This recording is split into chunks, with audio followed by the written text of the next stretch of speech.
पीछे के बिना गुरुवर चल नहीं सकते, पीछे के बिना गुरुवर चल नहीं सकते।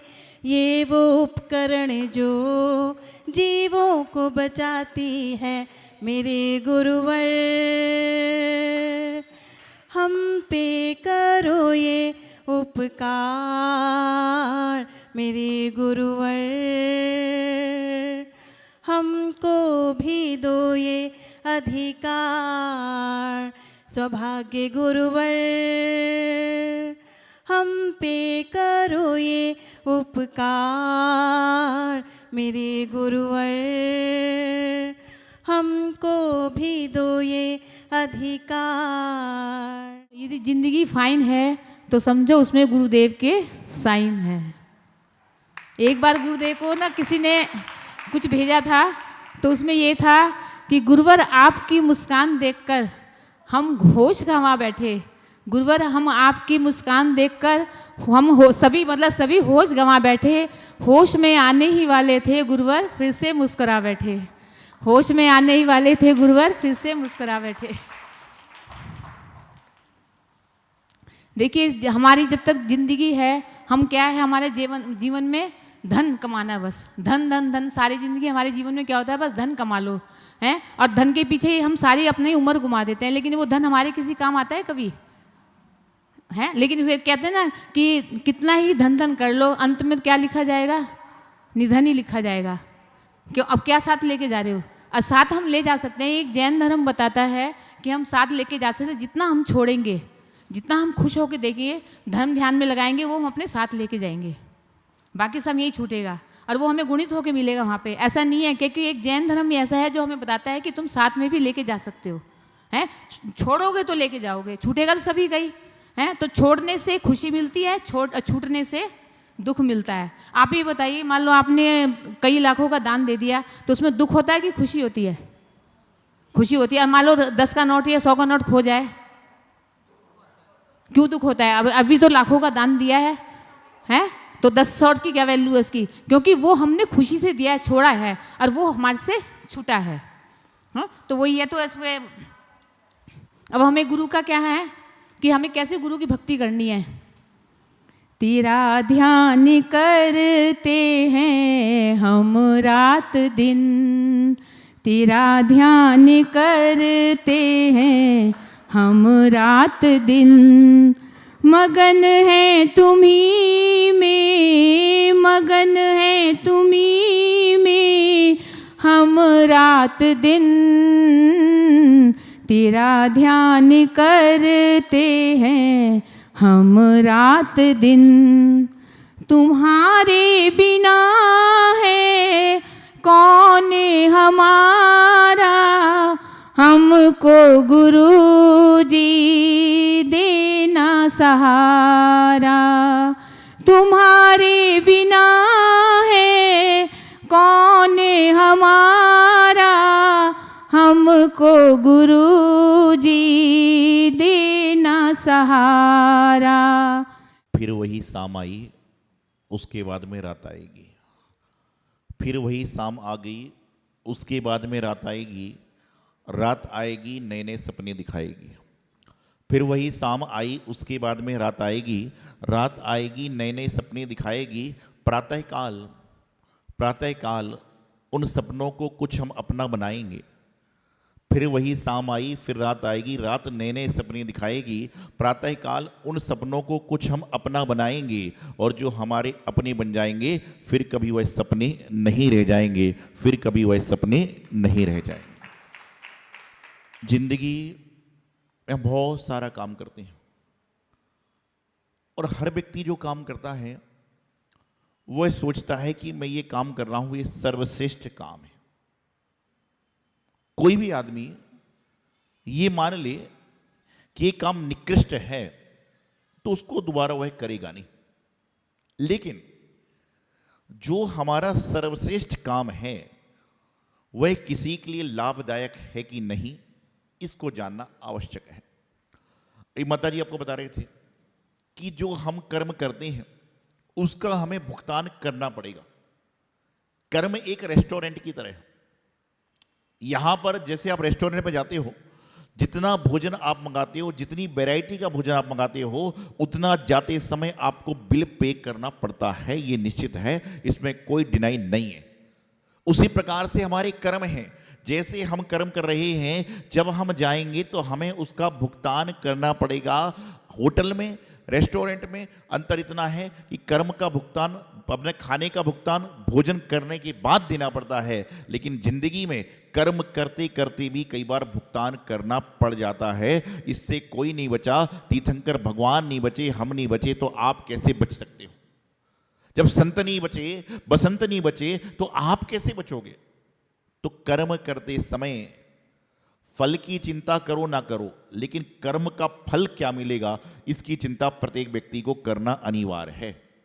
कर्म करने का फल क्या मिलेगा इसको छोड़ो, लेकिन कर्म करने से हमें क्या फल होगा इसकी चिंता करोगे तो कभी भी अशुभ कर्म आपसे नहीं होगा। मंदिर की चर्चा करते हैं। मंदिर में कई सारे लोग आते हैं, प्रवचन चल रहा है, अब कई मजबूरी में बैठे हैं, क्या करें, जाना था बुला लिया, बैठ गए। कई कुछ कर रहे हैं, कई कुछ कर रहे हैं, अब बैठे बैठे क्या करेंगे, चटाई के कोने बैठ कर उसका धागे ही खोल रहे हैं। ये सब कर्म बंध है। ये मंदिर का उपकरण है, इस पर बैठकर आप भगवान केंद्र की पूजा कर रहे हो। कई कुर्सी पर बैठे बैठे पैर ही हिला रहा है। एक व्यक्ति पैर हिला रहा था, तो मैंने उससे पूछा पैर क्यों हिलाते हो? बोले पैर नहीं हिलाऊंगा तो नींद आ जाएगी। ऐसे ऐसे ही लोग संसार के अंदर है। तो मैंने कहा पैर मत हिलाओ। तो बोले क्या करूं? मैंने कहा ऐसे ताली बजाते रहो। पैर ही क्यों हिलाना है, अच्छे काम करने का प्रयास करो ना। तो बताना चाह रहा हूं कि मंदिर के अंदर भी आकर कोई व्यक्ति कर्म को काटने का प्रयास करता है, और मंदिर में आकर कोई व्यक्ति अपने कर्म को बढ़ाने का प्रयास करता है। तो कर्म कैसे काटेंगे? यदि चटाई में से धागा निकल रहा है तो उसको बांध दो। जिनवाड़ी का पन्ना मुड़ा हुआ है तो उसको सही कर दो। जिनवाड़ी में चावल लगे हो तो उसको हटा दो। लेकिन हम लोग क्या कर रहे हैं, जिनवाड़ी में मोबाइल रख देंगे, जिनवाड़ी को बंद कर देंगे, जिनवाड़ी के पन्ने खराब हो। ये जिनवाड़ी माँ है। जैसे हमारी माँ को तकलीफ होती है तो हमें कितना दुख होता है, तो ये आपकी नहीं, हमारी नहीं, सारी दुनिया की माँ है। यदि उनको तकलीफ होगी तो सारी दुनिया को कितनी तकलीफ होगी, ये मानोगे तो कभी जिनवाड़ी का अभिनय नहीं होगा। लेकिन हम तो जैसा करते हैं वैसा चल रहा है। आप कहीं पर भी जाते हो, वहां पर जाने के बाद जो वस्तु आपको मन को भाती है, सोचते हो कि वस्तु मेरे घर में क्यों नहीं आए। लेकिन कभी जब आप किसी के घर में मुनि महाराज जी को आहार देने जाते हो, तो उस समय यदि आपके मन में एक बार ये भावना आ जाए कि हे भगवान, ऐसा कब दिन आएगा कि जब मेरे निवास पे महाराज जी का आहार होगा और ये सारे लोग मेरे घर में आहार देने आएंगे, तो समझना कि तुम्हारा सम्यक दर्शन पक्का हो गया, सम्यक दृष्टि की श्रेणी में तुम आ चुके हो। जब भगवान का अभिषेक किसी का बेटा करता है, उस समय यदि आपके मन में भाव आ जाए कि हे भगवान, ऐसा कब दिन आएगा कि जब मेरा बेटा अभिषेक करेगा और मैं उसके हाथ से गंदुदुक लूंगी, तो समझ के चलना कि तुम्हारे जीवन का सबसे बड़ा दिन वही है। आज श्री जी का अभिषेक हो, शांति धारा हो, गुरुओं का सत्संग हो, गुरुओं की वाणी हो, यहां पर बहुत सारे लोग सुनते हैं, लेकिन जाके आधे घंटे बाद पूछा जाए कि क्या बताया, क्या बताया, भूल गए। एक जगह मेरा चतुर्मास चल रहा था, कर्मपुरा में नहीं, वहां तो बहुत अच्छे से हुआ था, सारे कर्मपुरे वाले। तो एक जगह मेरा चतुर्मास चल रहा था, तो एक महिला रोज सामने बैठती, ऐसे ये नहीं, ऐसे दूसरी थी उसको। तो एक महिला रोज सामने बैठ के सुनती। जब चौमासा समाप्त हुआ तो मैंने कहा 4 महीने आपने मेरे प्रवचन बहुत सुने, कैसे लगे? बोले महाराज जी, इतना आनंद आता था कि खाने पीने की सब सुध-बुध खो बैठी, और कई बार तो आपके प्रवचन के चक्कर में मेरे घर में झगड़े हो गए। मैंने कहा मेरे प्रवचन के चक्कर में घर में झगड़े हो गए? बोले कैसे? बोले आप इतना अच्छा बोलते थे कि मैं घर में पति को चाय नाश्ता देना भूल जाती थी और घर में क्लेश हो गया। मैंने कहा अगली बार से चाय नाश्ता दे के आया करो प्रवचन में, या उसको भी ले आया करो साथ में। फिर जब मैंने अपनी बात कही कि बताओ कि प्रवचन में मैंने कई सारे दिए, एक अच्छा सा प्रवचन बताओ आप, क्या आपको अच्छा लगा? बोले महाराज जी सारी बातें अच्छी हैं, एक क्या बताऊं? तो मैंने कहा तो भी जो आपके दिल को छू गई हो, जिसने आपके जीवन को परिवर्तन किया हो, जो आपके दिलो दिमाग तक गई हो। फिर बोले महाराज जी ऐसे तो याद नहीं है मुझे। अरे मैंने कहा 4 महीने सुने, घर वालों झगड़े हो गए, सब कुछ हो गया, तो भी याद नहीं है। तो इतने में धीरे से उससे किसी ने पूछा कि ये जो महाराज जी प्रवचन देते थे इनका नाम क्या है? तो उसने नाम तो सही बता दिया, नहीं तो मैंने कहा मुझे तो नाम क्या बताने वाली है। तो फिर मैंने उससे पूछा प्रवचन वगैरह तुमको याद क्यों नहीं है, इतने सारे ग्रंथों के नाम बताए। बोले महाराज जी एक बात बताइए। उसने मुझसे पूछा, बोले आप बचपन में मंदिर जाते थे? मैंने कहा कभी कभी जाता था। मैंने कहा मंदिर से तुम्हारा क्या? बोले आप बताइए जाते थे मंदिर? बोले हाँ। तो बोले जब आप बचपन में मंदिर जाते थे तो आपकी माँ आपको क्या कहती थी? मैंने कहा जो सबकी माँ कहती थी वही मेरी माँ ने कहा होगा। बोले क्या कहती थी? मैंने कहा मेरी माँ मुझसे कहती थी आप सबकी माँओं ने आपसे कहा होगा कि मंदिर जाना, पूजा करना, पाठ करना, लेकिन मंदिर की कोई वस्तु घर लेकर, आप सबसे भी कहा होगा ना।